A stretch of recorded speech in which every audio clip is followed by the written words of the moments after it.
తండ్రి ఆమేన్ హల్లెలూయా హల్లెలూయా హల్లెలూయా. ఈరోజు మన అంశం ఏంటి? అబ్రహాము. ఆదికాండము 16 చదవండి. 16:1. అబ్రహాము భార్య అయిన శారయి అతనికి పిల్లలు కనలేదు. ఆమెకు హాగరు అను ఐగుప్తీయురాలైన దాసి ఉండెను. అబ్రహాము తెలుసు. అబ్రహాము ఎవరు? విశ్వాసానికి కర్త. పోయినసారి ఏం చెప్పుకున్నాము చెప్పండి. ఫలం చెప్పుకున్నాం, ప్రేమ, సంతోషం. అబ్రహాంకి ఏంటి? విశ్వాసం ఫలం. అంటే ఒకే ఒక ఫలం అబ్రహాంకి ఏంటంటే విశ్వాసం. అదే ఫలం. అబ్రహాం దేవుడు పిలిచి ఏమన్నాడు? అడారి వైపు చూడు, అది రేపు నీ పునాది ఇల్లు అయింది. అది అబ్రహాంకి ఏమర్థమైంది? అడారి చూస్తే ఏముంది? మట్టేగా ఉండేది. కానీ కొన్ని రోజులకు ఏమైంది? అక్కడ ఇష్టం స్థాపబడింది. హల్లెలూయా. అంటే అబ్రహాం ముందు ఇష్టం చూసినట్టేగా. అంటే మన జీవితాలు కొన్ని ఇలానే ఉంటాయి. ఎవరైతే ఎడారి వైపు చూసారో దేవుడు ఎడారి వైపు చూడమంటారు. అదే మట్టి ఇసుక ఏముండదు. కానీ ఫ్యూచర్ అది ఏమైంది? విషయం ఆశ్రయింపబడుతున్న స్థలం. మనం కూడా ఆశ్చర్యపోవడం ఎవరి వైపు చూడాలి? దేవుడి వైపు చూడాలి. అబ్రహాం ఇద్దరు భార్యలు, ఒకడు ఆగరు, శారా. ఆగరు జీవితం అయిపోయింది, శారా జీవితం అయిపోయి. చూడండి, శారా పిల్ల కనలేదు, కానీ ఇసాకును కనింది. ఆగరామును కనింది. చెప్పండి, ఆగరెవరు కనింది? ఇస్మాయిల్ కండి. హల్లెలూయా. రాష్ట్రం ఎవరి వైపు తిరిగింది? మోసగాత వైపు, తన భార్య వైపు. తన భార్య వైపే ఆశీర్వాదం, కానీ మోసగాత వైపు శాపం వచ్చిందట్టు. నీళ్ళు కనలేదు. దేవుడు తన క్షమించాడా అని ఆమె ఏం చేసి అప్పుడు మోసం చేసింది. అటు ఏమీ లేదు. మోసం వైపు ఏముంది? పాపం, కర్మ, శ్రమ. అదే అబ్రహాము వైపు చూడండి, శారా వైపు ఆశీర్వాదం. మన అంశం ఏంటి? అబ్రహాము విశ్వాసం. ఎవరైతే ఏసు వైపు విశ్వాసం పొందుతారని శ్రమతో కూడిన మార్గం. శారా అయితే ఆశీర్వాదం, మరి ఆగరు శాపం. అంటే మన విశ్వాసం గొప్పదా? దేవుడు చూపే ప్రేమ గొప్పదా? మన విశ్వాసం గొప్పది. ఇప్పుడు వాక్యం విట్టబడుతున్న మనసులో దాని విశ్వాసం ద్వారా నెరవేరుతుంది. మరి విశ్వాసం అంటే ఏంటి? గొప్ప నమ్మడం. ఎవరైతే గొప్ప నమ్మి ప్రార్థన చేసి విశ్వాసం ఉంది, గొప్ప కార్యాలు చూపుతాడు మీ జీవితాల్లో. జీవితాల్లో కార్యాలు కావాలంటే ప్రార్థన బలం. ఎవరైతే ప్రార్థన చేస్తే గొప్ప విశ్వాసం ఉంటుంది వాళ్ళకి. విశ్వాసం లేకుండా ఇష్టం అసాధ్యం దేవుడికి. విశ్వాసం ఉండి దేవుడిని చూడడం కాదు, విశ్వాసం ఉండాలి, నమ్మాలి దేవుడు ముందు. ఎవరైతే దేవుడు నమ్ముతారు అద్భుత కార్యాలు చూస్తారు మీ జీవితాల్లో. అద్భుత కార్యం చూసేవాళ్ళు దేవుడు చూడరు. గర్వం అది.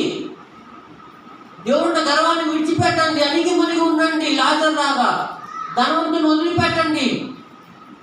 దరిద్రుని వైపు చూడండి. అణిగి మణిగి ఉంటాడు ఎల్లప్పుడూ. అంటే మనం విశ్వాసం కలిగి జీవించాలి. లాజరు జీవితం వదిలిపెట్టండి. దేవుడి వైపే చూడండి నిరంతరం. అప్పుడు విశ్వాసం వస్తుంది. విశ్వాసం గొప్ప కార్యాలు చేస్తుంది మీ జీవితాల్లో. గొప్ప పనులు చేసి పెడుతుంది మీ జీవితాల్లో. దానికి ఆధారం ఏసే మార్గం, సత్యం, జీవం. విశ్వాసం ఆత్మఫలం. విశ్వాసం అనే మనిషి ఉండడం భూమి మీద. రాజు నదిగా నమ్మడం ఎవరు నమ్మటమేను. దేవుడు నమ్ముడు ఎవరు ఆశ్రయించడం లేదు. అది విశ్వాసం. నమ్ముటే విశ్వాసం. విశ్వాసం లేకుండా దేవుడికి ఇష్టమైదా? అసాధ్యం. విశ్వాసం ద్వారా ఎన్నో గొప్ప కార్యం చూసాం, మిగులు చూస్తాం. ప్రార్థనలో ఎప్పుడు విశ్వాసం కలిగి ఉండాలి. విశ్వాసం లేని మూడితనం. ఎవరైతే విశ్వాసం కలిగి దేవుడి వైపు చూస్తారో, ఎవరైతే విశ్వాసం కలిగి బలంగా నిలబడతారో వారి జీవితంలో అద్భుత కార్యాలు చూస్తారు. అది గొప్పతనం. గొప్పతనం వాళ్ళు గొప్ప కార్యం చూడాలి అంటే విశ్వాసం ఉండాలి. మీ జీవితంలో విశ్వాసం ఉందా? నేనే చూడండి, విశ్వాసం ఉంది మీ జీవితాల్లో. మనసారి శుద్ధి చేసుకోండి, విశ్వాసం వస్తుంది. పాపాన్ని వదిలిపెట్టిన విశ్వాసం వస్తుంది. శాపం పోండి, విశ్వాసం ఉండాలి దేవుడి మీద. అంటే గొప్పతనం ఏంటి? విశ్వాసం. అబ్రహాం విశ్వాసమే గొప్పదైంది. అక్కడ యూదులు చూడండి ఎంత గొప్ప వాళ్ళు అయ్యారు. ఆశీర్వదింపబడిన దేశం అంటే అది అబ్రహాం విశ్వాసం. మీ జీవితంలో విశ్వాసం లేదా అసాధ్యం. దేవుడు గొప్ప కార్యం చేయడు మీ జీవితాల్లో. 5 చేపలు చూడండి, విశ్వాసం. మారానుభవం ఉన్నది, విశ్వాసం. శారా గర్భవతి, అది విశ్వాసం. యేసు గొప్ప కార్యాలు చేశాడు, దేవుడు ఆ సింహాసనం ఇవ్వబడ్డది, విశ్వాసం. లోతు గొప్పతనం చూశాడు అబ్రహాం దగ్గర, అది విశ్వాసమే. లోతు చెడిపోయాడా? కాదు, ఆశీర్వదింపబడ్డాడు. అబ్రహాము ఆశీర్వదింపబడ్డాడు, విశ్వాసం అది. అంటే గొప్ప కార్యం వదిలిపెట్టిన అర్థం కాదు. విశ్వాసమే జయం మనకి. ఇప్పుడు చెప్పనంగా విశ్వాసమే మన జయం. ఎవరైతే విశ్వాసం కలిగి ఉంటారు గొప్ప కార్యం చూస్తారు. లోతు కూడా చూసి అద్భుతాలు తెలియదు. మీకు తర్వాత లోతు ఏమైందో, ఆశీర్వదింపబడ్డాడు లోతు.